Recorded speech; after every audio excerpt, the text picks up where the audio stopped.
to TSL Nigeria and get updates on the go all day, every day. Subscribe to our YouTube channel on TSL Nigeria Space TV and join our online family.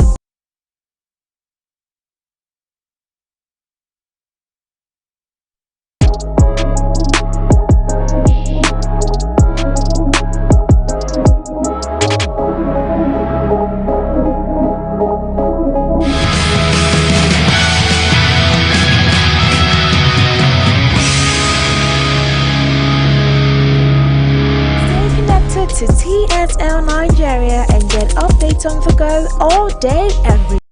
Now let's get down to important sexual business. The sexually transmitted diseases are infections that are transmitted through sexual contact. Now they are caused by bacteria, viruses, and parasites. Sexually transmitted disease cause a lot of social, medical, and economic problems in Nigeria.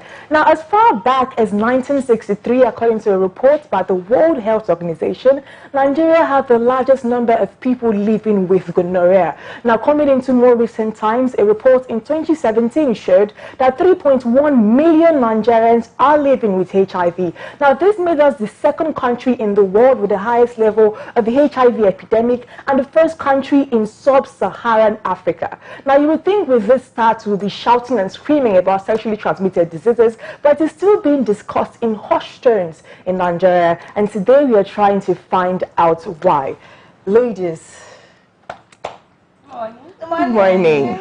Are you ready to get into this sexy conversation? It's sexy. It's sexy. I mean, it has to do with sex, so it has to be sexy. It's not sexy. Sex doesn't have to be cute.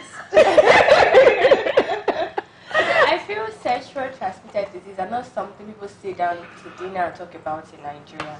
You see, when a girl and a guy are going intimate or they're in a relationship and they want to get into, they want to have sexual intercourse, you find out that the girl is not even, she's not like telling him to use the condom because she wants to prevent the disease, but because she don't want to get pregnant. That's what goes on in their head. That is it. You're just on it. You see, when we start dating for a week, and before you know, we break up. I go to the next person. I'm not even concerned of that person's status. And before you know, we get down again. I go, and it just keeps spreading. When I was in school back, we do have this HIV organization that comes to our school day. They do the test for free. And so me and my female neighbor, we try to once in 3 months, we just try to do it. And so one day we were talking about it, and one guy came and said, "Why are you guys even doing HIV test? Are you calling HIV? Are you looking for HIV?" To see how ignorant our youth can be.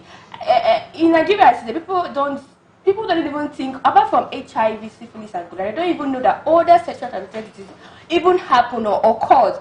So I feel it's high time we come together to like create an awareness that if I want to go into a relationship, before we even talk about getting into this, let's do our status first. I think that is the most important thing that we have to start doing in Nigeria. If not, people are just going to, because we have people living with this virus, they're not even aware they are HIV positive. People are just going to, the case is just going to keep going round and round and round. First of all, that thing you said is something that I've heard in real life. I have this friend of mine that always goes for HIV tests every 3 months. And one day we were telling him that this thing you're looking for, you see it one day. I'm going to find it. But I think one of the major problems that I think we have is that we still pretend that we are not having sex in this country. Yeah. It's a big deal. Our population is doubling and tripling every other day. But when people want to discuss anything like sex, it's like you've said a taboo, like you want to kill people. We know that we are having sex. Nigeria is one of the highest consumers of pornography in the world. We know that it's happening. Why are we so ashamed to talk about it? Now, I saw this very horrible message on social media, and the person says that if you use condom to have sex, it means you're having sex with someone that you shouldn't be having sex with. Hello, husbands are infecting their wives are infecting their husbands, mothers are infecting their babies. Yeah. We know that it is happening. So we need to get to a place where we need to demystify sex. We know that sex is happening. We are having a lot of it. Too much. Let's calm down.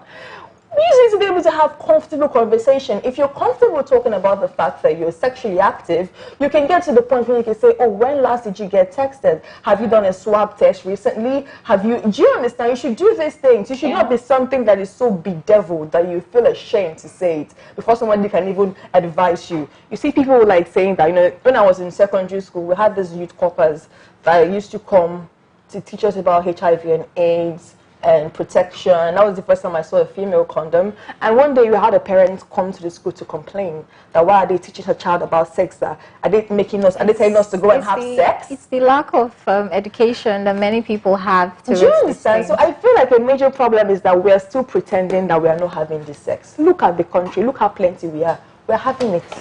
Okay, I feel that, first things first, while I was making my research, I discovered that 92% of Nigerians basically are aware of STIs or sexually transmitted disease. But 75% out of this 92% have lots of misconception about sexually transmitted disease. Nigerians are they are ignorantly bold about it. They know that, you can get these diseases, but because it doesn't really have a quick effect like Ebola or like malaria, you don't come down with the effect. So they feel that, it's somewhat vague in their head.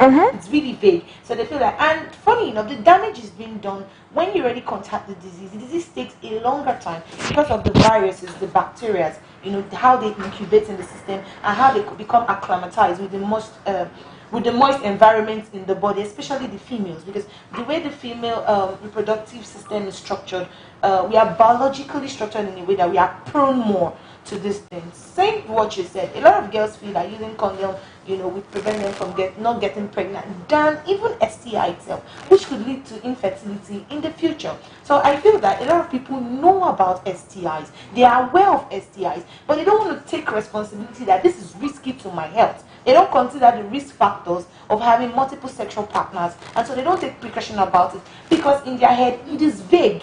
They're not seeing the repercussion immediately from STIs. And so I feel that people should be aware. They know these things. Nigerians just have a way of putting this in, according to Joyce's word, in hushed tones and just sweeping it under the carpet. And, the times haven't changed. Those days used to be syphilis, gonorrhea. They are curable now. Now it's moving on to human papilloma virus, to genital herpes, which are viral infections. And so people should be much more conscious of their health. We know that our health system in Nigeria is not really helping, in the sense that we don't have value for life. But take it up with you. There are condoms to use, there are antibiotics, there are drugs. You take precaution. Prevention is better than cure. You don't want to spend the rest of your life trying to cure just one sexually transmitted disease. And for mothers, that don't like to have immunization for their babies are also susceptible, to these diseases. And what's crazy about this immunization situation is that it's not a Nigerian thing. When people discuss about people not wanting to immunize their children, they just assume that it is mostly northern Nigeria because of this and this. There are actually societies in the United States of America of mothers saying that they don't want to vaccinate their children. Yes, there are a lot of them. There was a time where I think a whole plane had to be brought down because a child gave the people in the plane measles or something. And the plane was brought down, or a small town was affected because a woman did not vaccinate her child. American woman, nobody like this, did not vaccinate her child of measles. So picking up from something that Neki said is that they don't take it seriously if it is not showing that you are dying. And a lot of these diseases are not even they're asymptomatic, like syphilis. Syphilis can be in your body and hide, and you wouldn't even know. That's why you need to go and do regular search. But I need to ask a question. Okay. There's this therapy session they give you before HPV tests. Why, please? Because before you even see your test, whether it's negative or positive, you're already thinking about how you want to hang yourself. You start telling you things like, have you been to when they do proper HPV tests? They first start by telling you, people living with HIV live normal lives. You can procreate, you can have children. It's not the end of the guy. Give me this test result. What? It always irks me because I HPV as much as possible, but I feel like that counseling should be after I test positive. I think the reason why they have those counseling sections is to give a soft landing to just in case. They're not saying that you're. So they were like, should we tell your husband? And she came back and said, no, don't tell my husband. Oh my God. You get. And so the husband was not even aware that his wife is already infected, and they both went on together like that. I feel it's time people come to realize that if you have this STD, that is not the end of the world. Though you may not be mentally okay, maybe dying inside, but that doesn't mean you should give up on your hopes or not talk to your partner about it, because some people have this STD and they go on having unprotected sex without their partner even knowing.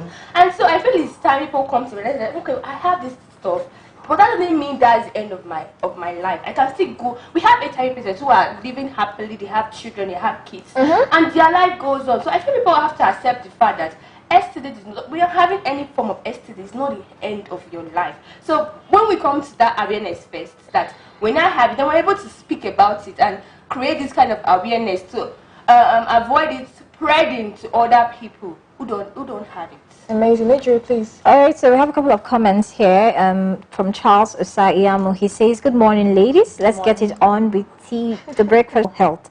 And then he said, stigma major problem in this part of the world. So I was going to say something, that one of the things that partners don't, just from what he said, one of the things that partners don't realize is that before you decide to go and be sexually intimate with someone, you can actually have the conversation of protection. You can actually have the conversation of STDs. You can actually say, I'm going to do a test, or let's do it together, so before I can now say I want to have sex with you. Now this is purely for even before marriage. It is done in the Western world. One of the things that I read was that many young people actually go out and say, before this can happen, let's check ourselves first. Before let's find out what's wrong with us. If we are clear, we'll check our results and know we are good then. Because many times people don't realize that these are things that they're supposed to do to make sure that this disease doesn't come to them. There are cautions, there are precautionary measures. You don't need to, put yourself out there and get diseases. When you now find out, you now say, yeah, let's now go for tests.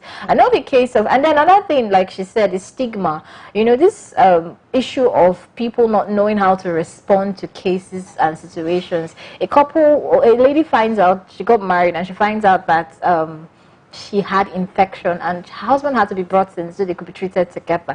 But the husband gets angry and says, how did she get it?